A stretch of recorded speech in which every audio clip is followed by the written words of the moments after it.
In this video, I'll show you how I mix some beautiful browns to paint this horse in watercolour.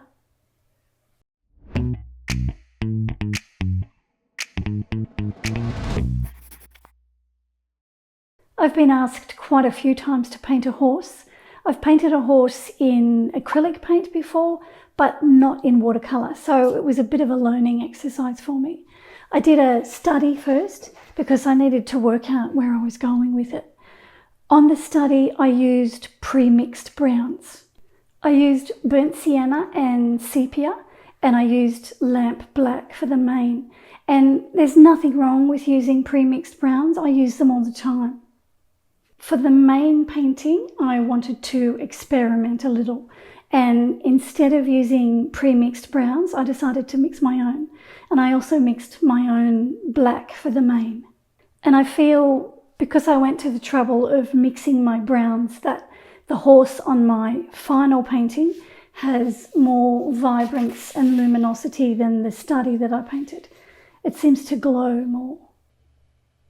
In this video, I'll explain how I mix the browns and the black, and I'll demonstrate how I painted the eye, because I don't very often show you how I paint eyes, and I'll explain other bits and pieces of the painting as well. The reference photo was taken by Suzanne Edel, and I downloaded it from Pixabay.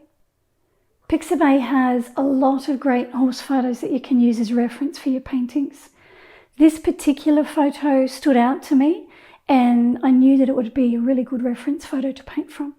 Coloured pencil artist Taylor Liddick chose the same photograph. She did a watercolour paint and watercolour pencil version of the same horse over on Let's Make Art YouTube channel. So have a look at that one as well. For this painting, I used Arches cold press watercolour paper and Winsor & Newton watercolour paints. I want to make a warm brown that I can wash over the entire horse. This colour here is Aureolin, which is a transparent yellow. I'll start by making an orange, so I'll mix some permanent alizarin crimson into the yellow to make a burnt orange colour. Each of the three pigments that I'm using to mix the brown are transparent, and I'm hoping that they'll give me a beautiful clear brown that glows with light. I'll make it more orange. I'll put a bit more yellow into it. I'll start with this orange base, and then I'll put the green into it. I'll squirt a bit of water into it. It's a bit thick at the moment. So that's a burnt orange colour. This colour here is Winsor Green Blue shade, and I only mix a small amount of that into the orange mixture. Okay, let me have a look at that on the paper. And that looks like a good warm colour that I can wash over the entire horse. I've wet the head with some water, and this is the brown that I mixed. I've put the water on the paper first so that I can paint the head in sections, and I won't get any hard paint lines forming where I don't want them. As long as I keep the paint away from the edges of the water, I should be able to paint the whole horse head in without getting any hard paint edges forming. Now I'm wetting the rest of the side of the head with water, and I'll continue on with the brown paint. I wet the head in sections because I find that it starts to dry before I get to paint on it. So I wet the top half first. Now I'm wetting the bottom half, and then I'll continue on with the paint. I'm using a fairly large brush. This is a number 7 Da Vinci Maestro round brush. I want to get the paint on there as quickly as I can. You can see that beautiful brown colour that I mixed. I find when I mix my own colours, the paint will separate on the wet paper, and I think it's beautiful when it does that. That's one of the reasons I love painting in watercolour. You can get some amazing results without even trying. It never fails to surprise me. I washed in the body and the neck in the same colour. Now I'm painting this section over here. Here I'm painting on dry paper because it's just a small section. I can paint it in fairly quickly. What I want to do now is create a soft edge where the brown hair meets the white hair. So I wet the white paper where the white hair is, and then I touch my brush to the wet paint. And that makes the brown paint bleed into the white area, and it creates that soft edge along there. I'd prefer a soft edge along there to a hard edge. Now I need a darker brown than that one, so I'm going to mix my own again. I'll use some of the Aureolin, that's the yellow. I'll mix an orange first, the same way I mixed up my first brown. This is the permanent alizarin crimson. So I mix that with the yellow to make an orange.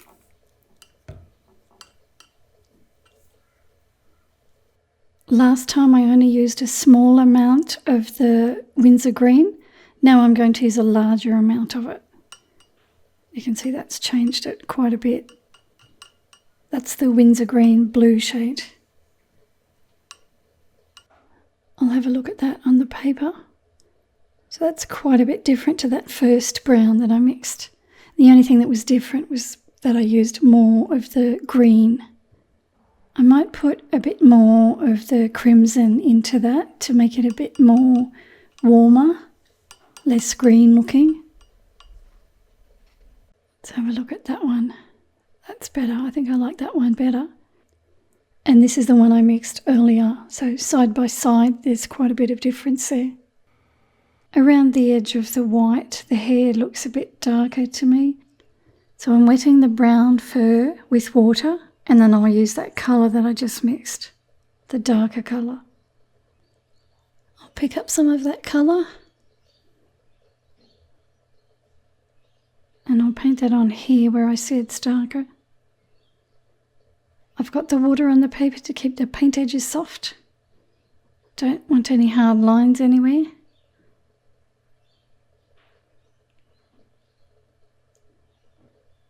It's a bit darker right up there, and on this side here I can see it's darker.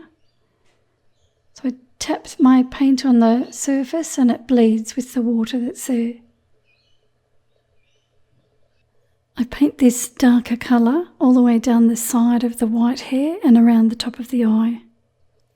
I painted another layer of the first brown over the cheek. I let it dry. I re-wet it with water, and now I've got the darker brown that I'm painting over the top. That area on the horse is in shadow, so it needs this darker colour there. To paint in the eye, I used my first brown that I mixed, and I painted on dry paper. I left a little white highlight on the right-hand side of the eye. I dried that off, and then I re-wet it with some water. Then I used my darker brown, and I paint that around the edges of the eye. Because the water's on the paper, that makes the paint bleed, and that gives me those lovely soft edges.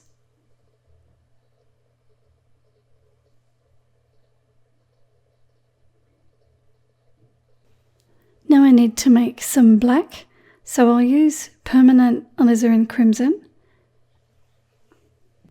I've got a fair amount of pigment out there on the palette, not a lot of water. I want to keep the water out of it so that it's nice and dark.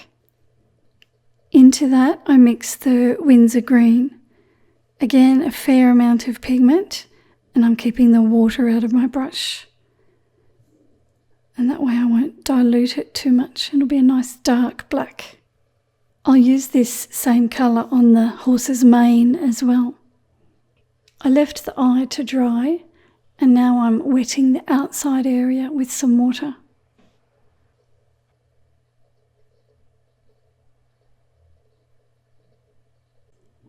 Onto that, I paint some of that black that I mixed. It's fairly diluted here so that it's not too dark. It's more of a grey colour. And I run that all the way along the top edge. And then I painted a small amount of it underneath as well. Hopefully now the eye is dry enough for me to continue working on it.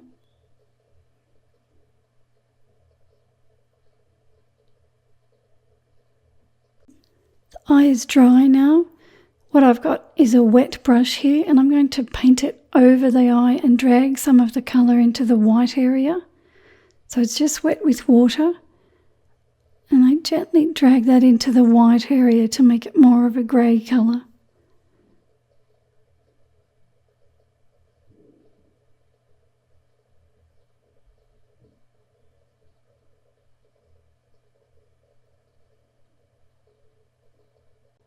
I'll leave that to dry again, and I'll get some colour above the eye. Just there I need a soft edge, so I'm going to paint some water along there.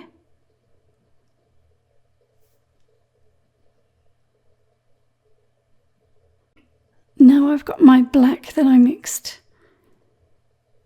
You can see it's a lot darker this time, so I haven't diluted it with water. I paint that above the eye, and when it hits the water, it bleeds gently and it gives me that soft edge. That area above the eye is quite dark. I'm painting very carefully, taking my time. It's not something I want to rush, this area. I'll run a line along there. The paper's dry there, but I want that to bleed gently. So I'll use my wet brush to wipe over it, and that'll soften that top edge. Then I continue it down and around the eye. The brown part of the eye is now dry.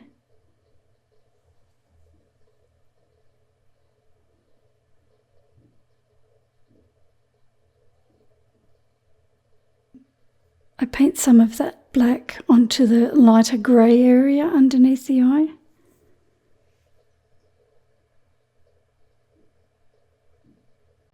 When I paint the eye, it's no longer an eye in my mind. I don't think of it as an eye. I think of it as a series of shapes.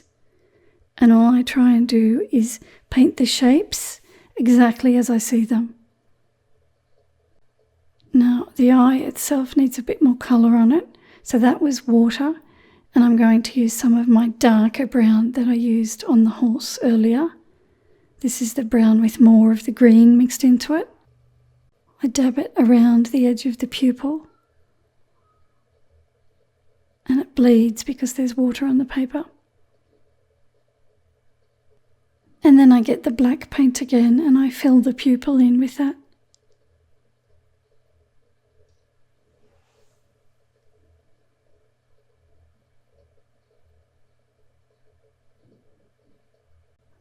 Then I use my little eradicator brush to take off a bit of paint where I want some highlights. I use the brush wet, but the paper's dry. And then I use the darker brown to paint in some shadows underneath the eye.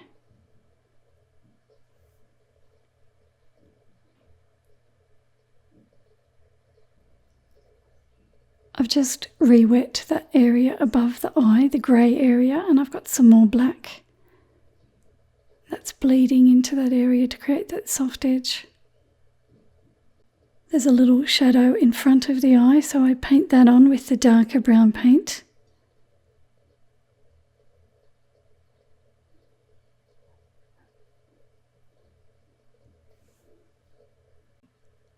And the area above the eye where I've got white paper, I don't want white paper there, so I'll take my wet brush, drag it over the dry paint, and that'll make that area grey.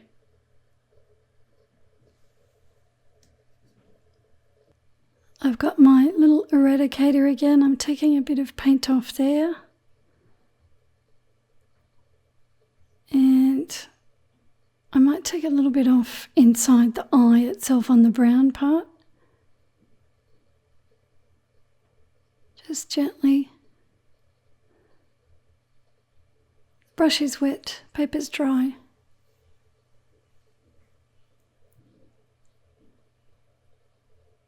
Creates a bit of variation inside the eye. The dark shadow that runs down the length of the horse's neck gave me a bit of grief. I had to keep layering the paint to get the depth of colour that I wanted. I used my dark brown mixture here.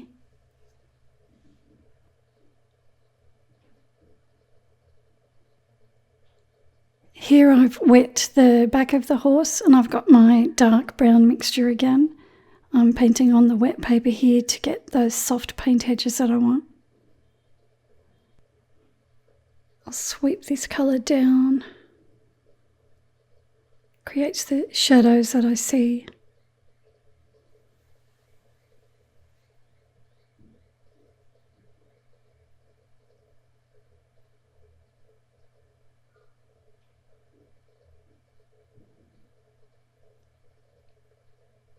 I didn't want to do too much work down here. The bulk of the work was on the head of the horse.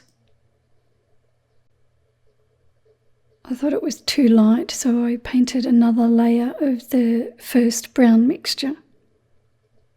And I left that first wash showing in the lightest areas. Here I'm giving the horse's neck another layer of that dark brown paint.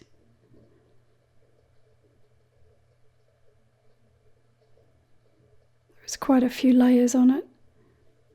And here I'm following the shape of the horse's neck with my brush strokes. And I think at this stage I was fairly happy with the way the neck shadow was looking.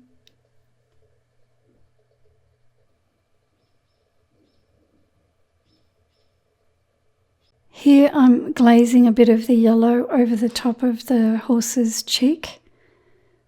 Everything's dry, the yellow is fairly watery. I just wanted to give it a bit more of a glow. Softening the paint edge there.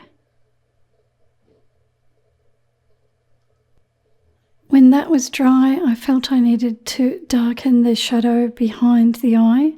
So I used some of my black mixture here. I'm working on the wet paper to keep the paint edges soft. And I went back in with some of the browns just to increase that shadow there. It was a bit pale, I felt. So I wanted to add a bit more contrast.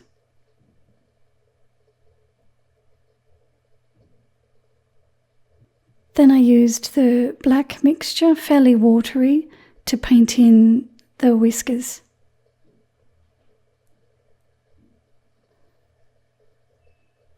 I painted these on the dry paper.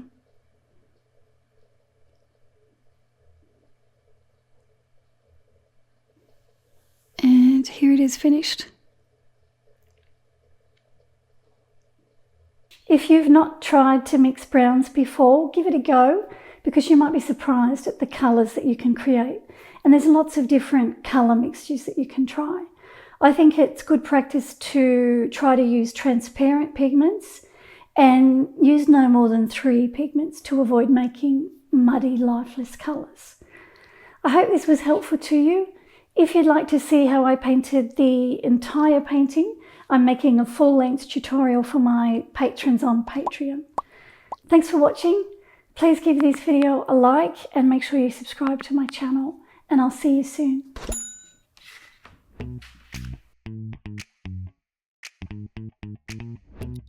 In this video, I'll explain how I mix the browns. It's gone.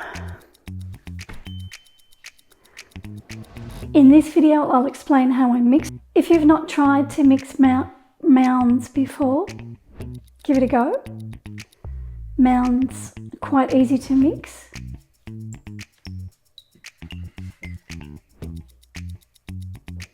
To mix browns before, give it a go because you might be surprised at the colours you can create.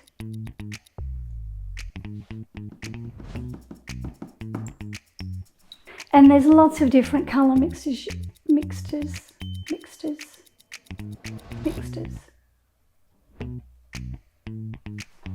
Thanks for watching. Please give this video a like and make sure you subscribe. subscribe. Subscribe. Make sure you subscribe. Make sure you subscribe to my channel. Thanks for watching. Please give this video a like and make sure you subscribe to my channel. Subscribe, and I'll see you soon.